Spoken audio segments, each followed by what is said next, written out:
revelación egipcia establece que cada espíritu tiene ese proceso de perfeccionamiento durante un ciclo cósmico, un giro del sistema solar alrededor del Sol central de la galaxia. Durante ese periodo de tiempo, 25.920 años, el planeta Tierra pasa por cada una de las 12 constelaciones, de las estrellas que forman los 12 signos zodiacales en la bóveda celeste.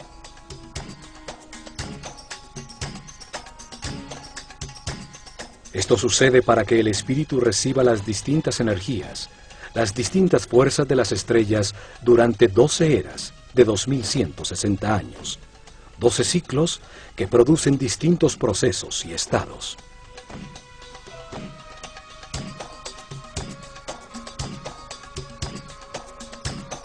Mientras sucede ese giro, el espíritu reencarna unas 700 veces en distintos cuerpos, lugares, tiempos, circunstancias, condiciones y personalidades. En esas vidas, asciende del primero al séptimo nivel de conciencia.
According to the New Agers, Theosophists, as well as many elitists and Freemasons, there exists a group of highly evolved men and women called the Masters of Wisdom.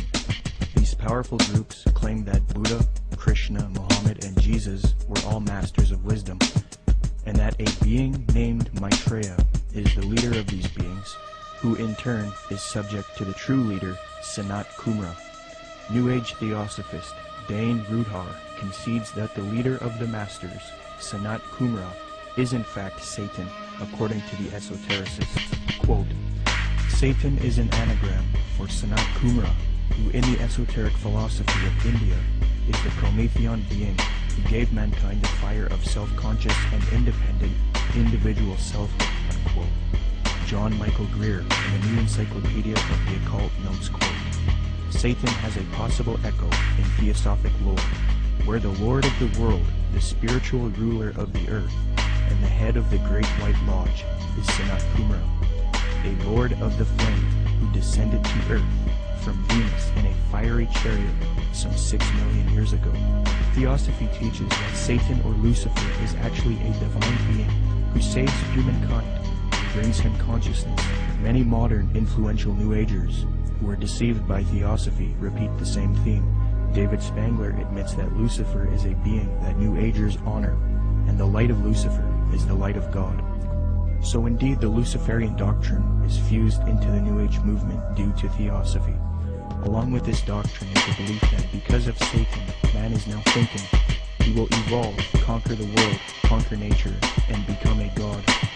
In 1919, the theosophist Alice Bailey was supposedly contacted by one of these ascended masters, known as the Tibetan Dijwal Kul. From 1919 to 1949, Bailey would write 24 books, and according to her, she would do automatic writing, a new age way of channeling and letting the force write for you. Bailey would create Lucifer Publishing, which would distribute the works of Helena Blavatsky and the Theosophical Society.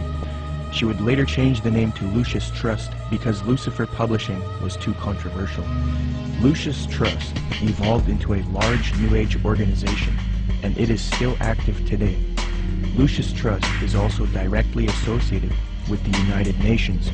According to the United Nations International Geneva Yearbook 2009, quote, "The Lucius Trust is recognized by the United Nations as a non-governmental organization and is represented at regular briefing sessions at UN headquarters. The Lucius Trust is on the roster of the United Nations Economic and Social Council." Thus, Theosophy and the New Age are now fused into the United Nations, which gives a medium for the New Age agenda. The aim of corrupt organizations like Lucius Trust and the UN is to create a one-world government, New World Order, which is in accord with the supposed Age of Aquarius.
Theosophy, Freemasonry, and the New Age.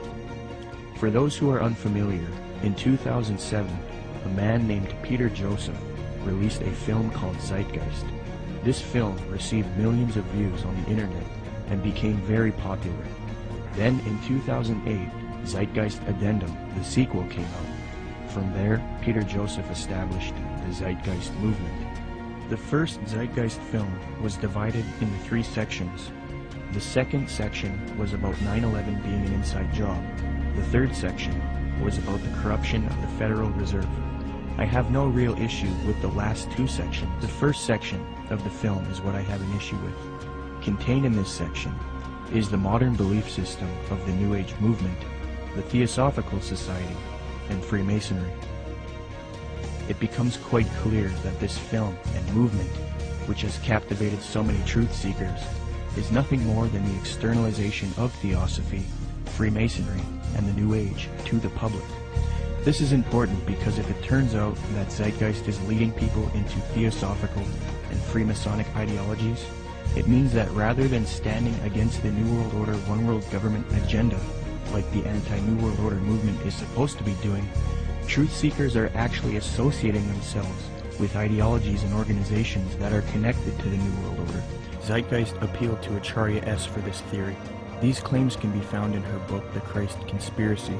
Interestingly, it was the founder of Theosophy, Helena Blavatsky, and the Marxist Theosophist Annie Besant who popularized these types of arguments and inserted them into the New Age movement. The three things that Zeitgeist adopts from Theosophy and Freemasonry with respect to theology are 1.